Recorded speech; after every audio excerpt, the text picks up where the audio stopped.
It's right here. Okay. Okay. Here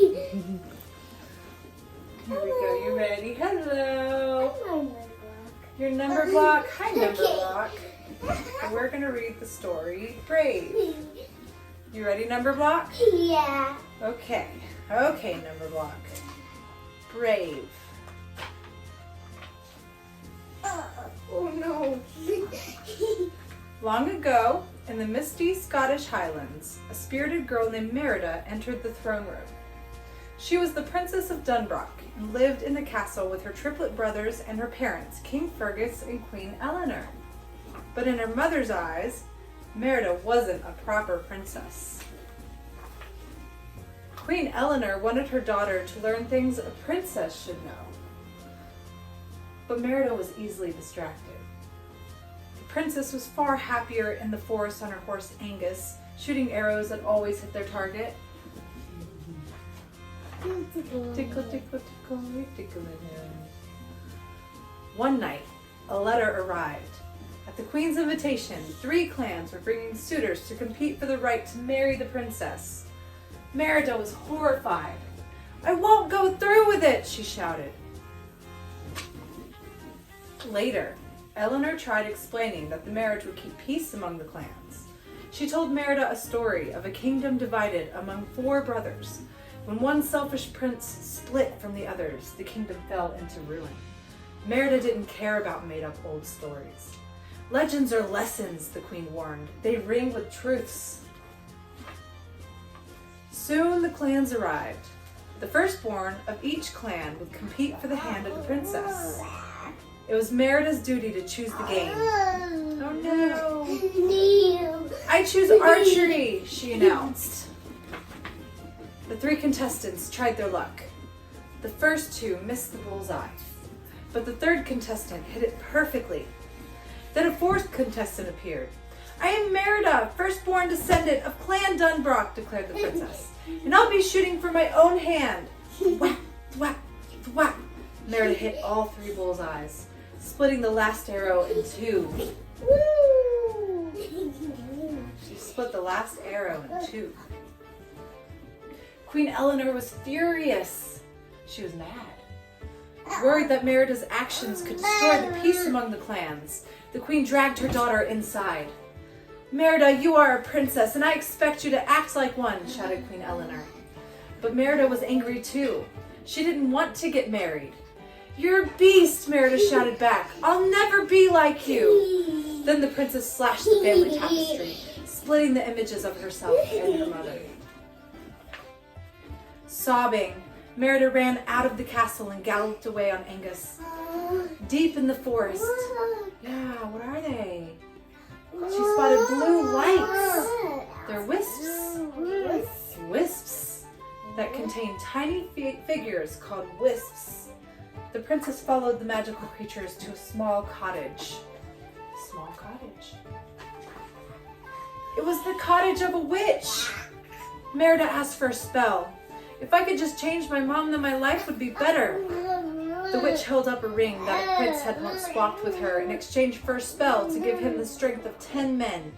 He was forever changed, the witch warned Merida. "Oh no, it's okay. Here, come here. Oh no, is it because you can't see the pictures?" Here we go. That was exactly what Merida wanted. So the witch put a bit of this and a dash of that into a cauldron and made a cake. She made a cake. Yeah. Oh goodness. Ooh. Is that? By the time Merida returned, her father was entertaining the clans inside the castle. In the kitchen, Merida convinced her mother to try a bite of the spell cake. Afterward, Eleanor felt dizzy, so Merida helped her mother upstairs. The princess wondered if the spell was working. Is the spell working? Yeah. Yeah. The spell worked! You're right. But not the way Merida expected. Though her mother was still Eleanor inside, outside she was a giant bear. Merida had to help the queen escape because King Fergus hated bears, having lost his leg to the demon bear Mor'du. With her brother's help, Merida sneaked the queen out through the kitchen. "Help yourself to anything you want as a reward," she called to the triplets. The queen and the princess returned to the cottage, but the witch had left. Instead, Merida found a message. "Fate be changed, look inside, mend the bond, turn by pride." The princess didn't know what it meant, but the message also said that she had only until the second sunrise to change her mother back, or the spell would be permanent. Hello. That night, they slept in the forest. In the morning, Merida showed the queen how to fish. For the first time in a long time, the two had fun together. Later, they spotted the wisps. The creatures led them to ancient ruins marked with the same symbol that had been on the ring the witch had shown Merida. Merida bravely entered and found a tablet of 4 princes on the floor of the throne room.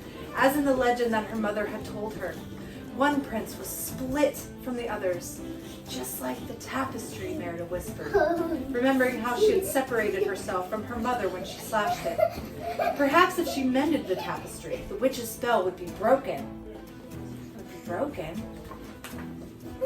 Suddenly, the demon bear, Mordu, emerged from the darkness. This place was his home.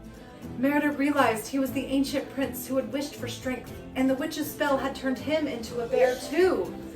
Mordu chased them. Merida and her mother just managed to escape.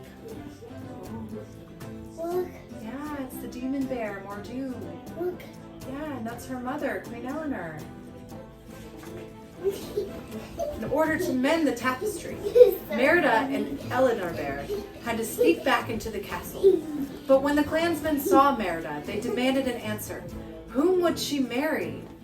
Merida looked to her mother, who had managed to hide. Silently, Eleanor Bear motioned the words Merida should speak. "They should all be free to follow their hearts," explained the brave princess, "and find love in our own time," she added. The clans agreed.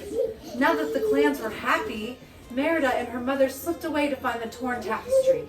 But King Fergus found them first. He wouldn't listen to his daughter's story, and Eleanor Bear had to flee.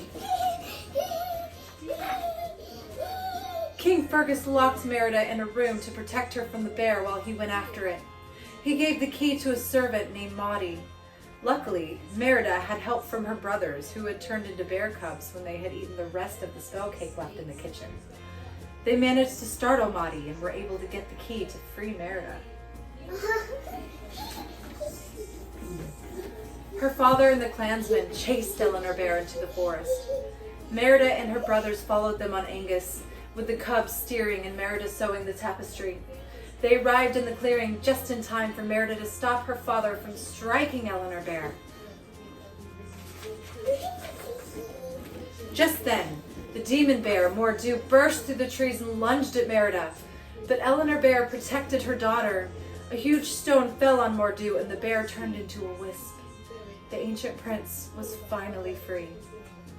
Merida threw the mended tapestry over her mother, hoping to change her back, but nothing happened. Merida realized her mother might be a bear forever. "I want you back, Mommy," cried the princess. "I love you." Oh, no. As the sun started to rise, Merida looked up and saw her mother. The spell had been broken. Even the triplets had become human again. "You've changed," Merida exclaimed happily. "Oh, darling, we both have," answered Eleanor. It was true. Though they were still different, mother and daughter saw the strength in each other and wouldn't change a thing. Their bond was now stronger than ever. As they watched the clans sail back home, Merida smiled. As long as she was brave enough, her fate would always be something that she could decide. The end. The end. Are you okay? Number block? I'm fine. Okay, number block. Okay, if I put him back down in the chair, you can't jump like that. There we go. Okay. Okay, number block.